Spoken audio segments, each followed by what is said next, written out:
Welcome back to the AI Daily Brief. Today we have the latest entrant into the AI browser wars.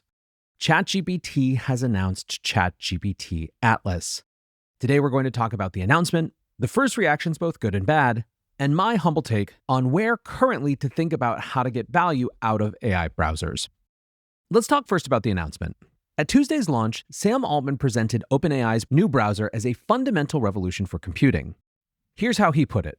We think AI represents a rare, once-in-a-decade opportunity to rethink what a browser can be. In the same way that for the previous way people used the internet, the URL bar and the search box were a great analog, what we're starting to see is that the chat experience and the web browser can be a quick analog. Which is a little bit mealy-mouthed because it came out of a live presentation, but basically he's saying new types of behavior inspire new types of interfaces, and an AI-native browser is going to look different in some way than a pre-AI browser. The announcement post struck a similar tone. In it, they wrote, AI gives us a rare moment to rethink what it means to use the web.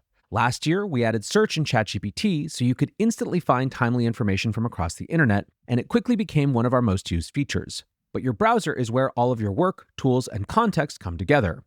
Editors note, big surprise, that context word is going to be the important one here. Continuing from their blog post, they write, a browser built with ChatGPT takes us closer to a true super assistant that understands your world and helps you achieve your goals. Now, when it comes to features, Atlas largely matches competitors so far.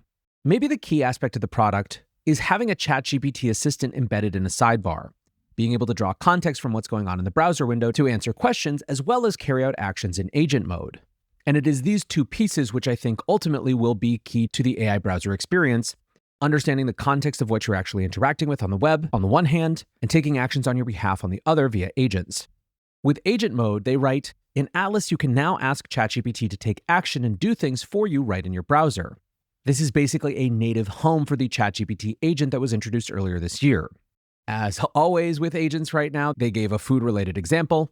Imagine you're planning a dinner party, they write, and you have a recipe in mind. You can give the recipe to ChatGPT and ask it to find a grocery store, add all the ingredients to a cart, and order them to your house. The work example they give is ChatGPT opening and reading through past team documents, performing new competitive research, and compiling all those insights into a team brief. One of the areas where they're trying to stand out is around memory. Atlas has the same memory design as normal ChatGPT, so can learn your preferences and recall previous chat sessions.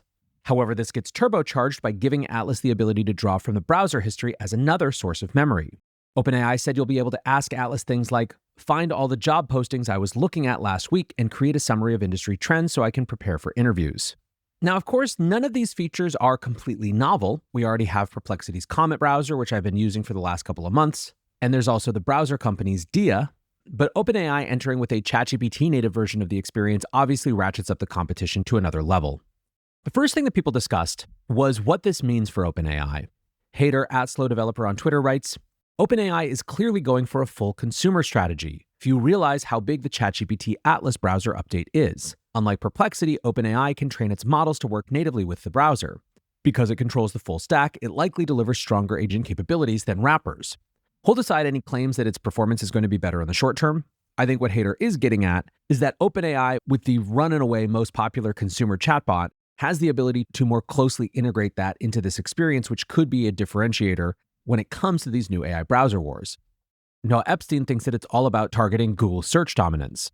He wrote, over 50% of Alphabet's $237 billion in annual revenue comes from search advertising. Chrome to Google search to behavioral data to targeted ads equals their entire empire. Atlas threatens every single link in the chain.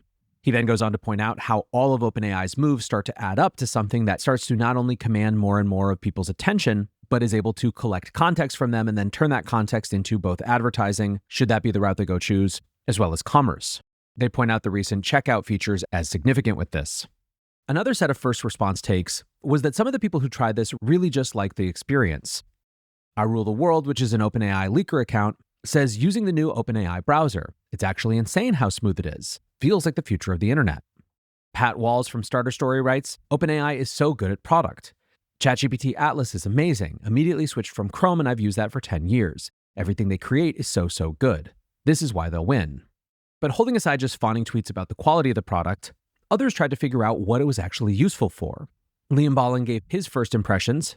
He found the new agent mode to work pretty well for him around things like ordering coffee or filling out a TSA pre-check form. He also pointed out that because it's native to Mac OS, it's integrated with things like autofilling iMessage two-factor authentication codes, and he really liked the UI. He did find that there was some variance in certain sites being blocked when it comes to summarizing content, creating kind of a balkanized experience when it came to the news, but overall favorable first impressions. Jackie Chow at Indexy said that he's currently using Atlas as a CRO, asking ChatGPT for landing page changes, using it for meta ads, asking how to optimize campaigns, using it to improve YouTube thumbnails, drafting cold email responses, and getting other suggestions for UI UX improvements. Reza Martin, who helped create Notebook LM and is now working on a new startup, did a head-to-head test between OpenAI Atlas and Perplexity Comment on a very specific real-world use case. She writes, I have a very real, very tedious use case, which is a manual task that I do every day. 1, I go to the school website to look at each of my daughter's classes.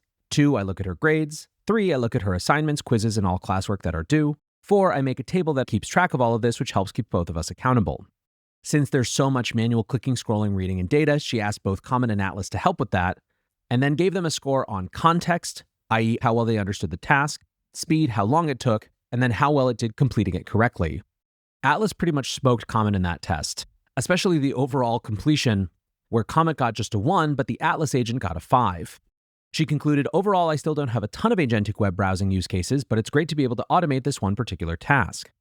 And when it comes to finding use cases, I think that some people are viewing this as the opening salvo for an environment in which people will discover new use cases rather than there being preset use cases to just port over. Ada McLaughlin, who is a research scientist at OpenAI, writes, my quick 2 cents on the browser. I didn't use Codex that much when it was cloud only, but when it came to my CLI, it became super useful. I didn't use Agent that much when it was cloud only, but now that it's come to my browser, with the implication being that having the integrated browser in that context opens up opportunities to use it. Some folks, of course, were zooming out ahead to the possibilities. Greg Eisenberg writes, my takeaway from today's OpenAI browser launch is that the internet just got hands. The average person won't Google, click, compare, or fill out forms within the next 24 months. They'll just say, book my trip, find me a job, launch my store, and the agent will do 20 steps behind the scenes. That means whole industries, travel, e-commerce, real estate, insurance, education, are about to get rebuilt around outcomes instead of pages. If you're a founder, this is the moment to think in verbs. You won't go to Expedia, you'll just get the trip. The web is shifting from human browsing to agent doing. Now, this is the bet that a lot of people are making is the trajectory of the internet. Less human browsing, more agent browsing, and things are slowly, or quickly depending on your perspective, being redesigned around agents doing things on people's behalf. And yet, not everyone had so rosy a take on the browser. Ben Hilak initially tweeted, I'm not sure it'll be successful, but the level of polish on ChatGPT Atlas is just way higher than anything they've shipped in recent memory. Which he followed up a few hours later with, I take this back. Everything just feels really janky, lots of little missing features. I can't get used to the address bar search box thing. The ChatGPT sidebar being the thing that opens when I click the sidebar is just insane to me. It's a confused app. Now, maybe a more discreet line of critique had to do with privacy. Tiffany Fong wrote, if you liked OpenAI downloading the internet, you'll love OpenAI downloading your personal data. Aidan Bai had the same thought, saying, pretty sus way to collect massive amounts of data to train computer use. Definitely not spyware, trust me, bro.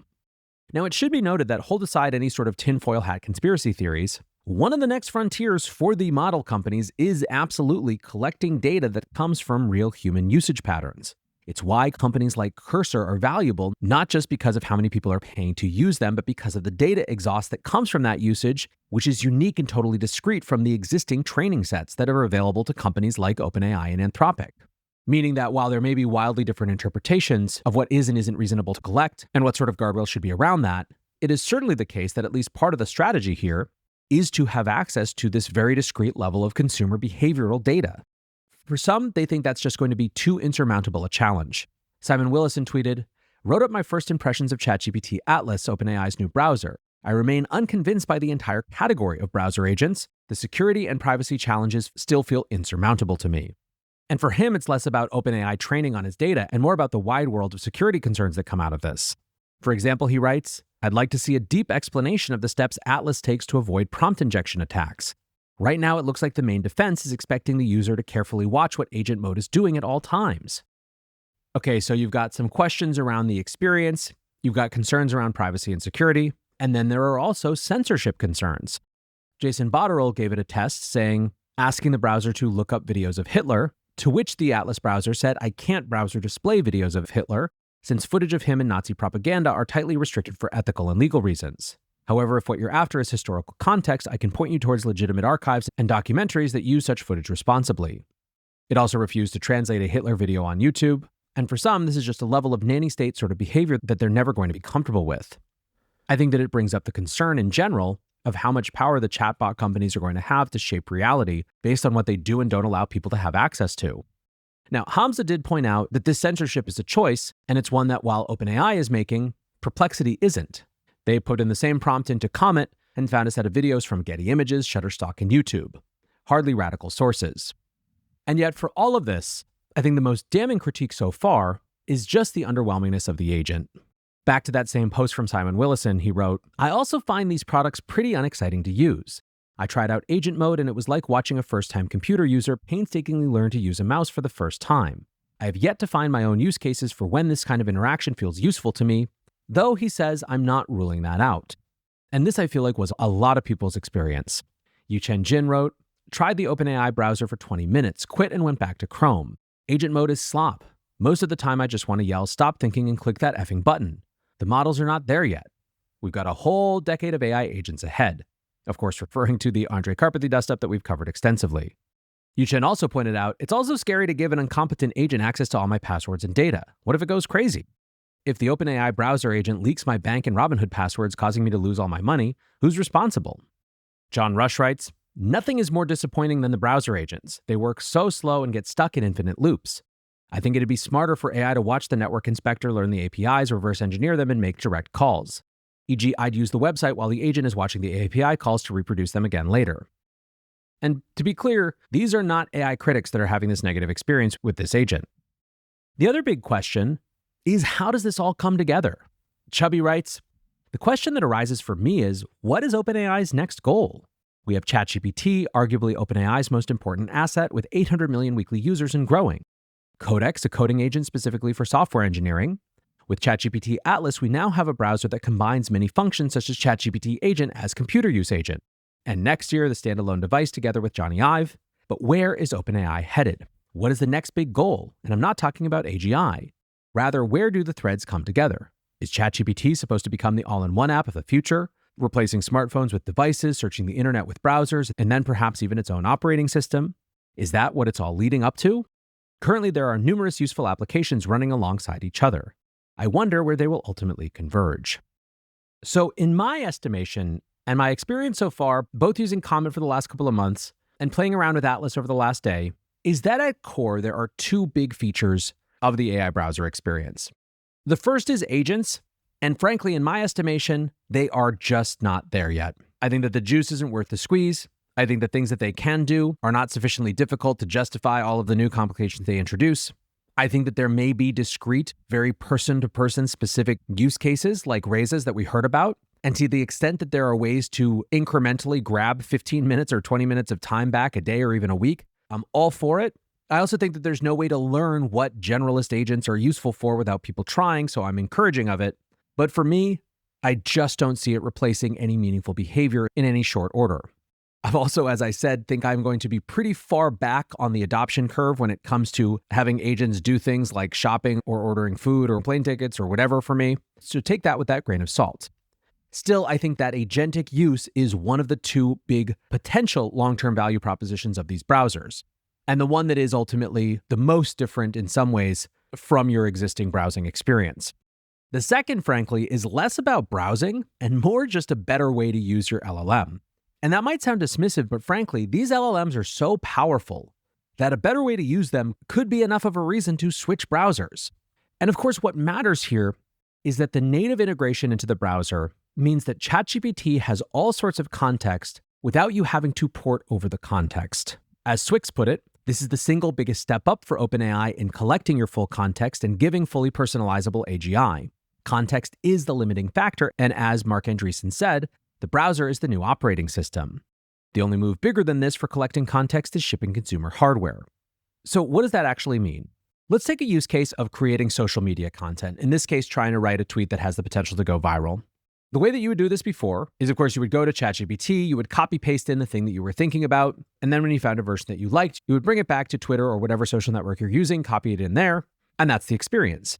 Now, I don't mean to pretend that this is some wildly burdensome process, but here's the version of it integrated into this AI browser. So here we have x/Twitter pulled up now. I've drafted my tweet. Computer use and agents are great and all that, but my definition of AGI is what percentage of banger tweets were written by ChatGPT. I pull up the ChatGPT browser and I say, make this tweet better. I don't have to say anything else because it knows what I'm referring to because of the context from the other side of the browser window. The integrated ChatGPT sees what I'm doing and gives me a set of inline suggestions for how to improve it. Now, again, I am not pretending that it's so wildly challenging to draft something in ChatGPT and then moving it over. But context relevance without context switching is actually a valuable reduction in your cognitive load and is going to be not only time saving, but also mental process saving in a world where every incremental mental process is valuable. Let's take an example, however, where the context switching would be a lot more difficult.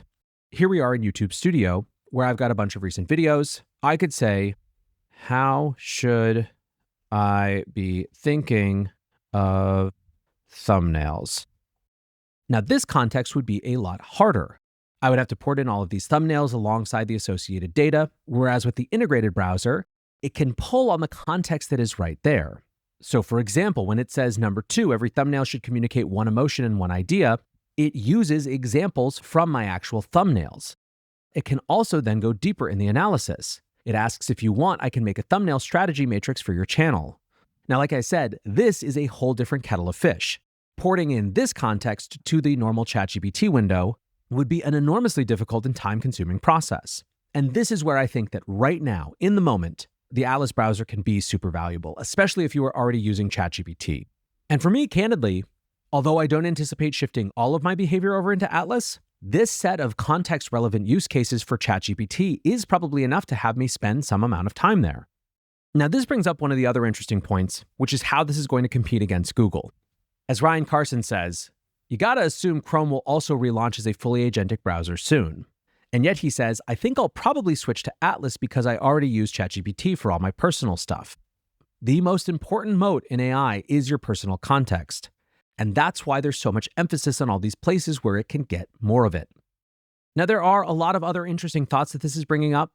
Behance founder Scott Belsky writes, one thing I believe will be very clear in retrospect as browsers evolve, we will have a consumer personal browser optimized with our personal memory, our credit card, our social graph, buying history, and the many agents and apps of daily life. And we will have a work browser optimized for teamwork via graph of who we work with and permissioning, working across apps, tapping enterprise memories, agents as colleagues, etc.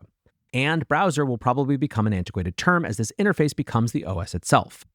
And so what that means is that while I think you can safely dismiss all of the AI hype boy threads that say this changes everything, at least right now, it is certainly worth some time to go experiment and play around with this, if for no other reason than to get a glimpse of the direction that we're headed. For now, that's going to do it for today's AI Daily Brief. Appreciate you listening or watching as always, and until next time, peace.